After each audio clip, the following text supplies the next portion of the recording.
अभी ये सिखाया किसने? आपने क्या मुसलमानों की लिंचिंग नहीं करी धर्म पूछ के? वो मुस्लिम था।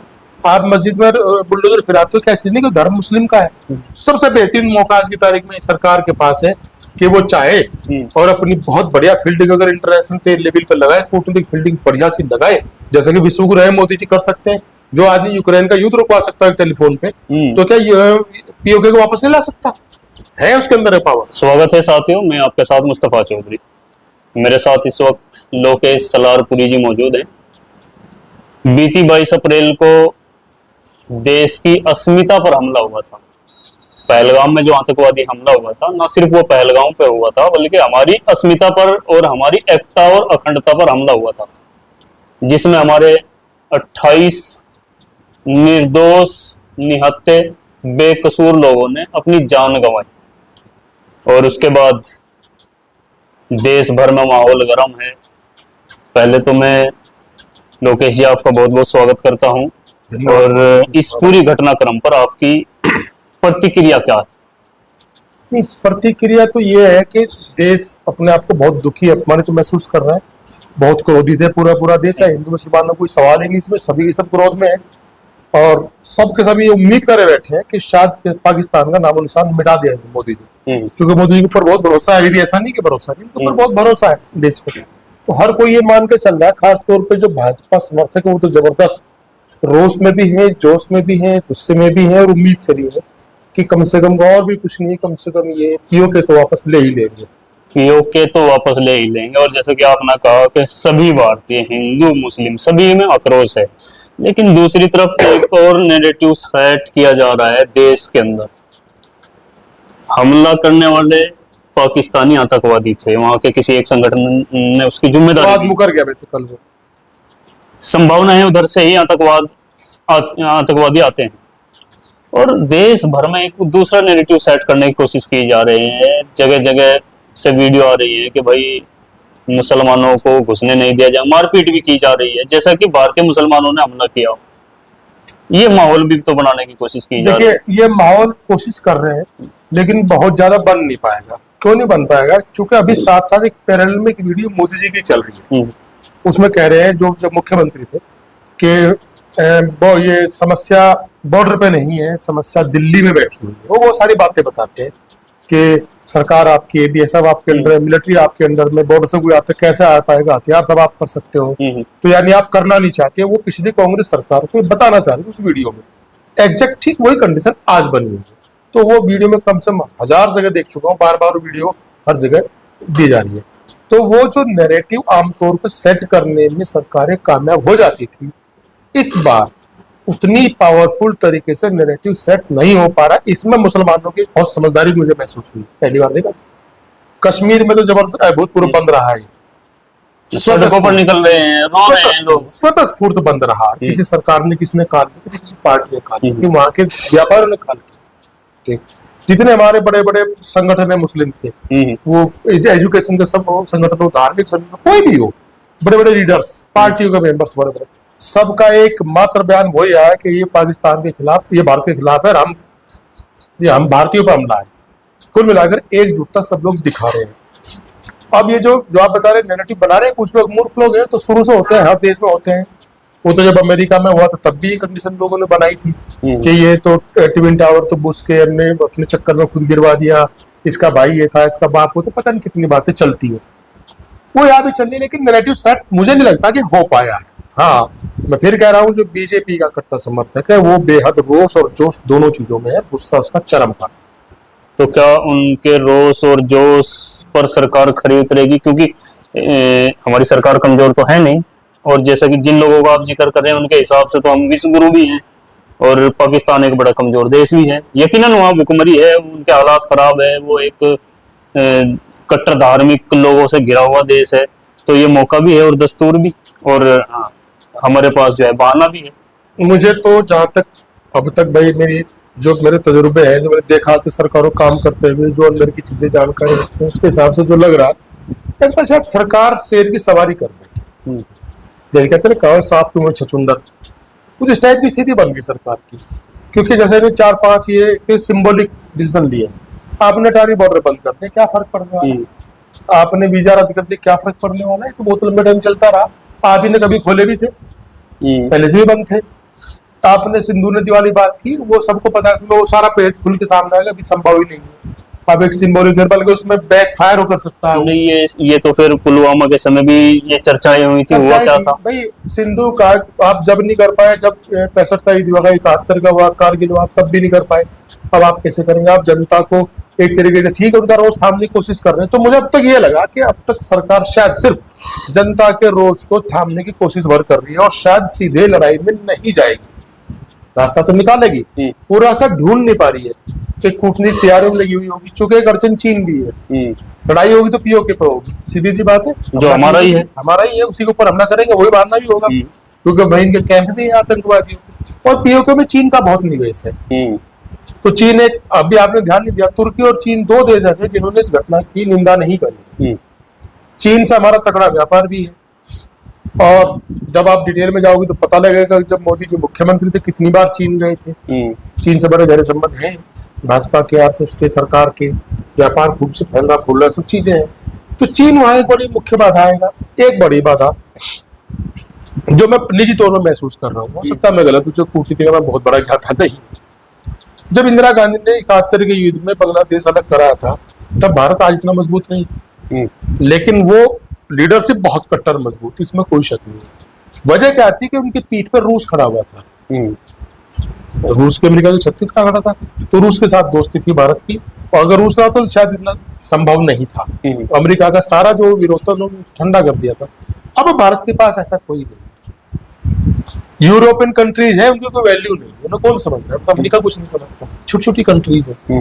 वो तो वैसी अमेरिका के उस पर पले हुए पड़े हुए थे।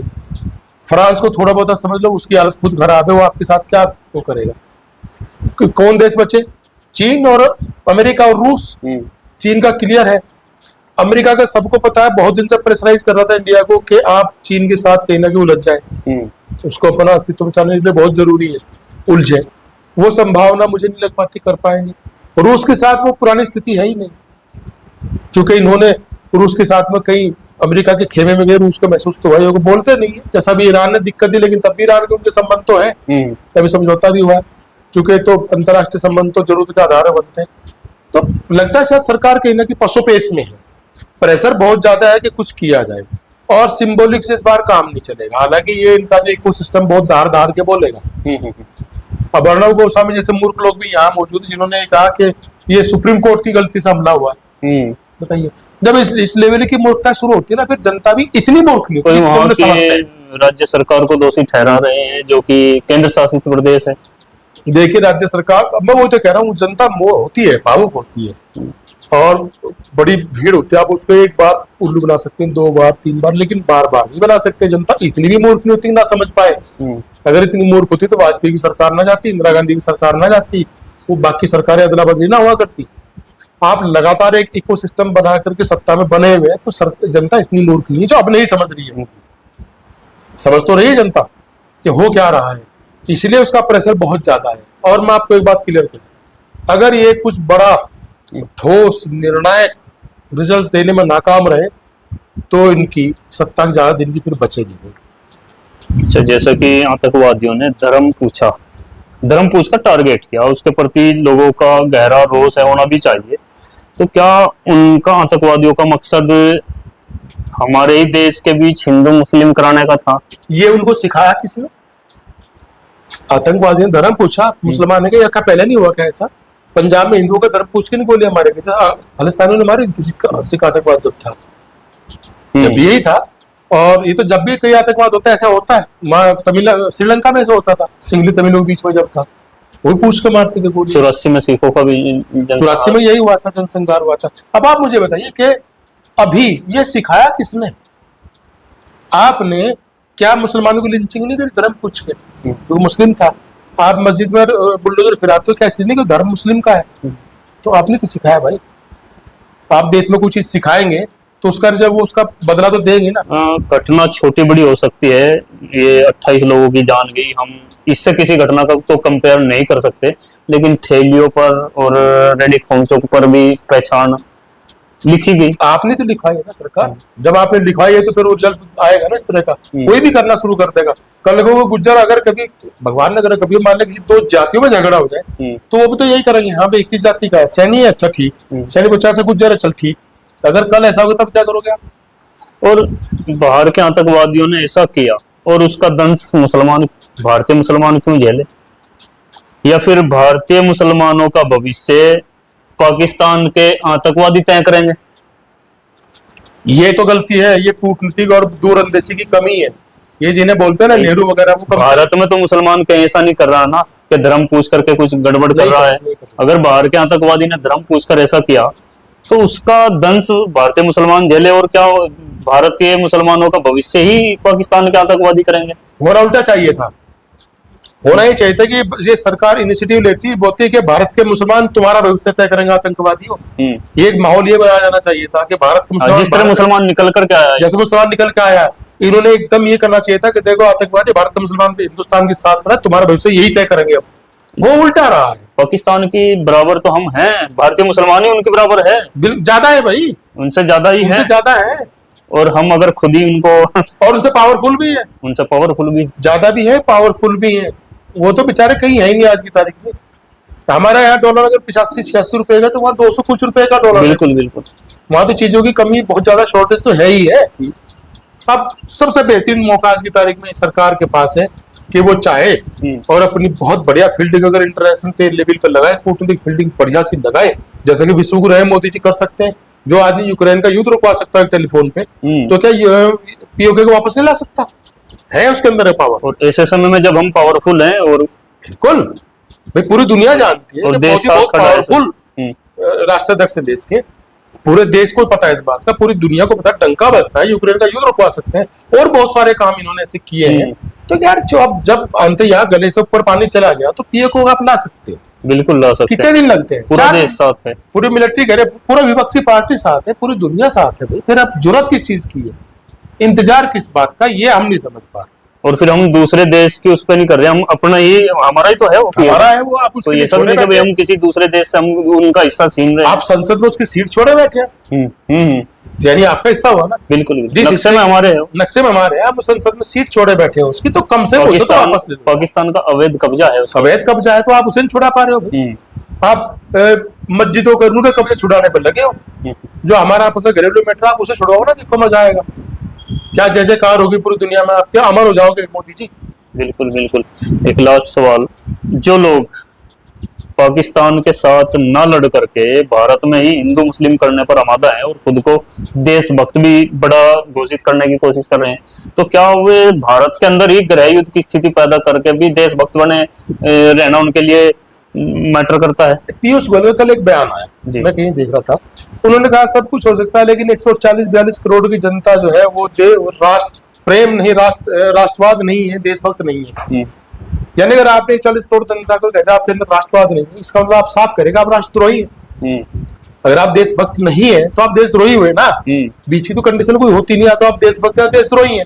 तो अगर पीयूष गोयल ये कह रहे हैं कि आप देशभक्त नहीं है, तो मैं इसका अर्थ ये भी निकाल सकता हूँ, इसका मतलब भाई मैं देशद्रोही, उसमें हिंदू मुसलमान सब आ गए। मैं इसको अलग देख ही नहीं रहा हूँ, मैं हिंदू मुसलमान में बांटता ही नहीं। मैं तो एक मंत्री का जवाब बता रहा हूँ, उसका बयान ही आया है, यानी वो देश के बारे में आज के बारे में ये सोच रहे, यानी अपनी कमजोरी का ठीका अभी आप तैयारी कर चुके, देश की जनता पर फोड़ने वाले हैं। अब उसमें हिंदू भी है, मुसलमान भी है, हो सकता है चलो कोई 1-2% हिंदू 1-2% मुसलमान हो सकता है, कहीं ना कहीं सेना के साथ बहुत सारे लोगों ने गद्दारियां की हैं, जिसमें हिंदू सब आए, सिख सभी ने गद्दारी की है। ऐसा नहीं है कि भाई मुस्लिमों ने ही गद्दारी की, हो तो गद्दार कोई भी हो सकता है। तो इसका मतलब ये है कि आप पहले से माहौल बनाना चाह रहे हैं कि भाई इसलिए हम नहीं कुछ कर पाए कि देश में गद्दार है, यानी आप पूरे देश को गद्दार बताएं। देशभक्त ना कहने का मतलब कि आपको पूरे देश की जनसंख्या की देशभक्ति पर शक हो गया ना। फिर तो अगर मंत्री ऐसा कह रहा है तो गलत है, कुल मिलाकर के मुस्तफा भाई पता नहीं किधर देश जा रहा है। बस एक उम्मीद है कि मोदी जी बहुत पावरफुल प्रधानमंत्री हैं और शायद वो पीओके देश को गिफ्ट कर सकते हैं।